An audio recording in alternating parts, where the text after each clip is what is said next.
So guys, அனைவருக்கும் வணக்கம். இன்னைக்கான வீடியோல நம்ம இன்னைக்கு கிரிக்கெட்டிங் வேர்ல்ட்ல ஹாட் ட்ரெண்டிங்கா இருக்க நம்ம சமர் ஜோசப்பை பத்தி தான் இந்த வீடியோ ஃபுல்லா நம்ம பார்க்க போறோம். கண்டிப்பா இவரோட லைஃப் ஹிஸ்டரி நல்ல இன்ட்ரெஸ்டிங்காவே இருக்கு. சோ இவரோட லைஃப் ஜர்னி பத்தின டீடைல்டு வீடியோவா தான் இந்த வீடியோ அமைய போகுது. சரி வாங்க வீடியோக்குள்ள போயிடலாம்.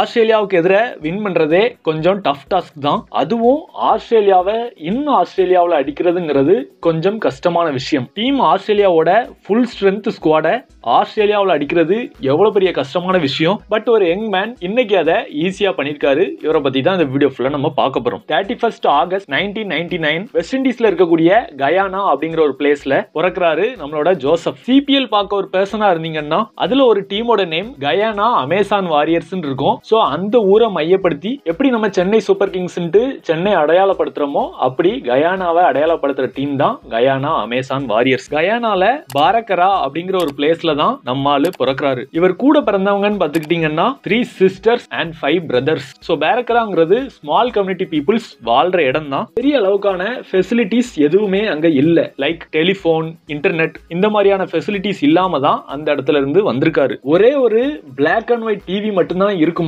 சோ அதுல வெஸ்ட் இண்டீஸ் ஃபாஸ்ட் பவுலர்ஸ் ஆன Curtly Ambrose and Courtney Walsh இவங்க ரெண்டு பேரை தான் தன்னோட ஐடலா வச்சுட்டு ஆஸ் அ ஃபாஸ்ட் பவுலரா க்ரூம் ஆயிருக்காரு. இன்டர்நெட் ஃபெசிலிட்டியே லாஸ்ட் 2018ல இருந்து தான் அந்த பிளேஸ்க்கு கொடுக்கப்பட்டதா சொல்லப்படுது. மெடிக்கல் எஜுகேஷன் அப்படின்னு பாத்துக்கிட்டோம்னா ஒரு சின்ன ஹெல்த் சென்டர் இருக்கு. அதை தவிர ஒரு சின்ன பிரைமரி ஸ்கூலும் இருக்கு. செகண்டரி ஸ்கூல் படிக்கணும் அப்படின்னா அந்த வில்லேஜை விட்டு வெளியே தான் வரணும். அப்படி ஒரு சிச்சுவேஷன் தான் அந்த பிளேஸ்ல இருக்கு. சோ ஆம்ப்ரூஸ் அண்ட் வால்ஸ் தான் தன்னோட ஐடல் சொன்ன அவரு பவுலிங் போட்டு பாக்குறதுக்கு பால்லாம் அங்க கிடைக்காதான். சோ அதனால எலுமிச்சம்பழம், கொய்யாப்பழம் இந்த மாதிரி ரவுண்டா இருக்கக்கூடிய ஆப்ஜெக்ட்ஸ் வச்சுதான் அவரு பவுலிங் பிராக்டிஸ் பண்ணிருக்காரு. அண்ட் ரீசெண்டா வெஸ்ட் இண்டீஸ்ல விளையாடிட்டு இருக்க ரெமோரியா செஃபர்ட் இவருக்கு நெய்பர்ன்ட்டும் சொல்லப்படுது. இவரோட வாழ்க்கை எப்படி ஸ்டார்ட் ஆகுதுன்னா பாரக்கரால மரத்தை வெட்டி ஏற்றுமதி இறக்குமதி பண்ற ஒரு பிளேஸ் இருக்கு. அங்க இவரோட பிரதர்ஸ் அண்ட் இவரோட அப்பா இவங்க எல்லாருமே ஒர்க் பண்றாங்க. ஒரு சின்ன ஆக்சிடென்ட் நடக்கு. சோ அதுக்கப்புறம் முடிவு பண்றாரு பாரக்கரால இருந்து நியூ அம்ஸ்டர்டாம் பிளேஸ்க்கு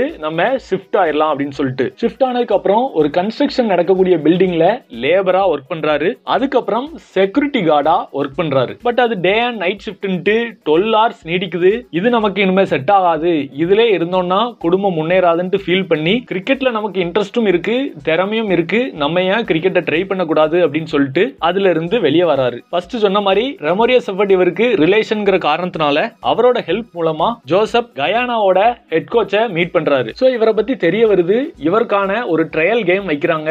அதுல நம்மால 8 விக்கெட்ஸ் எடுக்கிறாரு. ஃபர்ஸ்ட் இம்ப்ரெஷன் பெஸ்ட் இம்ப்ரெஷன் சொல்லுவாங்கல்ல, அத பக்காவா யூஸ் பண்ணிக்கிட்ட இவருக்கு டிவிஷன் 1ல விளையாடுறதுக்கு சான்சஸ் கிடைக்கி அதுல 13 ரன்கள் மட்டுமே கொடுத்து 6 விக்கெட்டுகளை எடுத்து அசத்துறாரு. அதை தவிர வெஸ்ட் இண்டீஸ் சாம்பியன்ஷிப் 2022ல இருந்து 2023க்குள்ள ஒன்னு நடத்துறாங்க. அதுல விண்ட்வர்ட் ஐலண்ட்ஸ்க்கு எதிராக ஒரு 5 விக்கெட் ஹாலும் எடுத்து தன்னோட திறமையை நிரூபிச்சுக்கிட்டே இருக்கிறாரு நம்மளோட சமர் ஜோசப். டிவிஷன் 1 விளையாடின இவருக்கு குயானா அமேசான் வாரியர்ஸ்ல 2023 சீசனுக்கான நெட் பவுலரா ஒரு சான்ஸ் கிடைக்கி அங்கேயும் நெட் பவுலரா நல்ல பெர்ஃபார்மன்சஸ் பண்றாரு. கீமோபால் இன்ஜுரியாக ஸ்குவாட்ல இவரு ரீப்ளேஸ்மென்ட் பிளேயராக சேர்க்கப்படுறாரு. அதற்கான முக்கியமான காரணம் நம்ம டேலண்ட் ஸ்கவுட்டான பிரசன்னா அகோரம். இவர் யாருன்னு உங்களுக்கு தெரியும், வேற யாருமே இல்ல, நம்மளோட பி டாக் தான். லாஸ்ட் இயர் அமேசான் வாரியர்ஸ்க்கு இவர் தான் டேலண்ட் ஸ்கவுட்டா இருந்தாரு. சோ இவரோட ஹெல்ப் மூலமா அவருக்கு ஸ்குவாட்ல இடம் கிடைக்குது. 17 செப்டம்பர் 2023 பர்படாஸ் ராயல்ஸ்க்கு எதிராக தன்னோட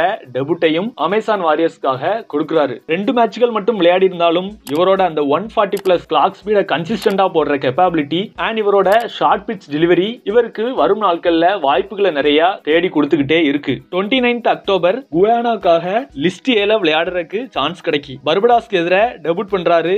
11ஸ்லயும் சான்ஸ் கிடைச்சு பெர்ஃபார்மன்ஸஸும் நல்லா பண்றாரு. சோ டிவிஷன் லீக் மேட்ச் இப்ப லிஸ்ட் ஏன்ட்டு நல்லாவே முன்னேறிட்டாரு. இதுலயும் நல்ல பெர்ஃபார்மன்ஸஸ் பண்ணதுனால வெஸ்ட் இண்டீஸோட ஏ டீம்ல நம்ம ஆளுக்கு சான்ஸ் கிடைக்கி அதுல ஒரு சவுத் ஆப்பிரிக்கா டூர்ல நல்ல பவுலிங் பெர்ஃபார்மன்ஸஸ் பண்ணி வெஸ்ட் இண்டீஸோட செலக்டர்ஸை நல்லா இம்ப்ரெஸ் பண்ணிட்டாரு. அதுக்கப்புறம் இவர் இன்டர்நேஷனல்ல டெபுட் ஆன முதல் மேட்ச் தான் இந்த ஆஸ்திரேலியாவுக்கு எதிரான டெஸ்ட் சீரிஸ். முதல் டெஸ்ட் அட்லைட் ஓவல்ல நடக்கு. அதுல இவருக்கு வாய்ப்பு கிடைச்சது. இவரோட ஃபர்ஸ்ட் டெலிவரி இன் இன்டர்நேஷனல் கிரிக்கெட்லயே ஒன் ஆஃப் த டெஸ்ட் பிளேயரான ஸ்டீவ் ஸ்மித் விக்கெட் எடுத்து வேற லெவல் இன்ட்ரோடக்ஷனை இன்டர்நேஷனல் கிரிக்கெட்ல கொடுத்தவர் தான் நம்ம ஜோசப். அது மட்டும் இல்ல, ஆஸ்திரேலியாவை இன்னும் ஆஸ்திரேலியாவில் அடிக்கிறது உண்மையிலேயே கஷ்டம். நம்ம லாஸ்ட்லேயே சொல்லியிருந்தோம். அதுவும் கேபா ஆஸ்திரேலியாவோட கோட்டைன்னு சொல்லுவாங்க. அங்க 27 இயர்ஸ்க்கு அப்புறம் இன்னும் ஆஸ்திரேலியாவில் வெஸ்ட் இண்டீஸ் வின் பண்றாங்க. இது வேற லெவலான ஃபீல் தான். 27 இயர்ஸ் வெயிட்னா அது சாதாரண விஷயமே கிடையாது. இவரோட பவுலிங் பெர்ஃபார்மன்சஸ் ரொம்பவே குரூஷியலா இருந்துச்சு. 7 விக்கெட்ஸ் எடுத்திருந்தாரு. அண்ட் நேத்துக்கான டேல இவர் பேட்டிங் பண்றப்ப இவரோட டோல இவர் இன்ஜுரி ஆயிருக்கும். மிச்சல் ஸ்டார்க் போட்ட ஒரு யார்க்கரை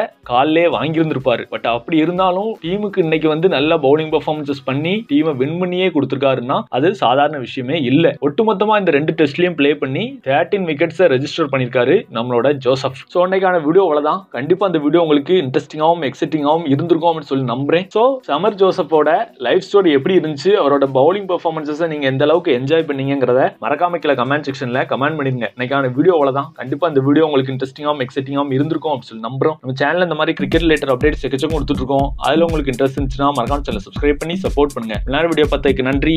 தேங்க்ஸ் ஃபார் வாட்சிங். இன்னொரு வீடியோவில் சந்திப்போம். நன்றி, வணக்கம், பை.